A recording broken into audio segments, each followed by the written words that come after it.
My first one for you, Avi, today is going to be about Benjamin Netanyahu. So as far as politics go, that's the biggest thing I see Israel-related is Benjamin is back in office, and of course that affects you guys. So I guess start out by saying a lot of people don't understand how your prime minister system works.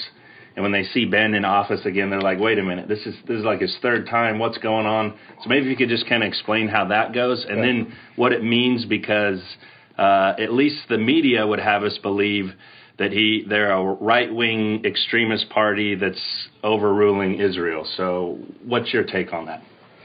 Okay, first let's deal with the rule of the prime minister in Israel. Right. So the president is just kind of a representative rule. He will the one that nominate the gentlemen that have the most best chances to create a coalition in the government after the election. He's the one that nominate the ambassadors, but it's kind of a representative role. The prime minister actually have the authorities, like the president in the United States. Mm-hmm. And Netanyahu is a very intelligent man. He was prime minister for almost 12 years, and doing great things for Israel. What's happened in the last 4 or 5 years that some around him was some corruptions, and he's now on trial, and some of this trial effect on his ability to rule or putting his interests in front of the interests of the state of Israel. So this is the reason why his last government was lost, and we have another government for about a year or so. People probably still look at him as a very, very talent and intelligence and a good leader, which he is. So in some kind of protest voting, they now put him back to position.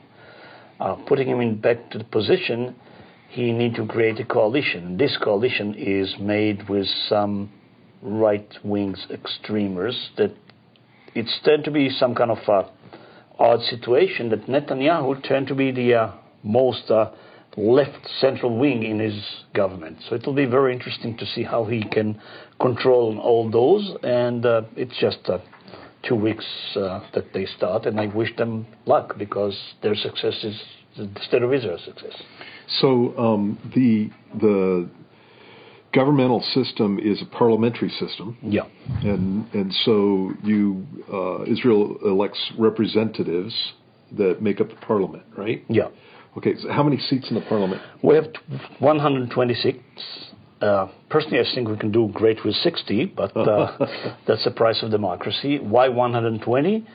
Because at the ancient time, the high authority, the high assembly of the Jewish people, the Sanhedrin, which was the political and national and religious authority, have 120 members. So when the state of Israel established, they choose this number again. Right.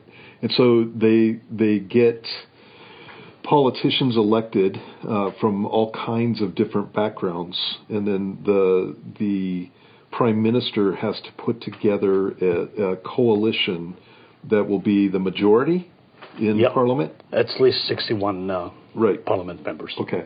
And so that's how the prime minister changes. If somebody loses the trust of the parliament. Yeah, of the parliament, then do you have new elections at that point, or do you? Yeah, okay. there'll be new election, and this is what's happened in the last 5 years, that we have about more and more of those elections, and now Netanyahu government have 64, 65 members. Okay. So I can't help but think of our situation here in America with Trump, where you have the Americans are divided kind of 50-50, and then you have one political party attacking him in almost every area. Is that similar with what's going on with Benjamin Netanyahu, or is it different? I see a lot of similarity of what's going on in the state to what's the process in Israel with 50-50 people, and And at the end of the day, I think we have to choose and continue to lead Israel. We don't have the luxurious of dealing with just domestic things, because around us things happen. So it's quite similar. Yeah. Okay, so I have questions in here about Middle East and things like that. But before we leave Benjamin Netanyahu, he seems, at least in my opinion, just watching from a distance, to be somebody who was more aggressive in your foreign policy. And so when he got, and what I mean by that is he was very hard-nosed, like outspoken about we won't be messed with, they will not get a nuclear weapon towards Iran, those type of things. So when he got in office, I was kind of intrigued of tensions escalating, especially with Russia and different things like that. Do you see that as the case? And if so, is that a positive for Israelis or a negative? I don't think he's more aggressive. I would say he's more assertive. Okay. And I see it in a very positive way. Right. Because we are living in a very tough neighborhood. Yeah.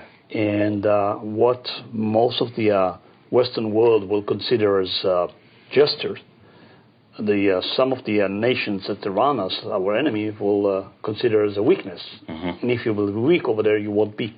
So I think he's very, very rational and very, very realpolitik.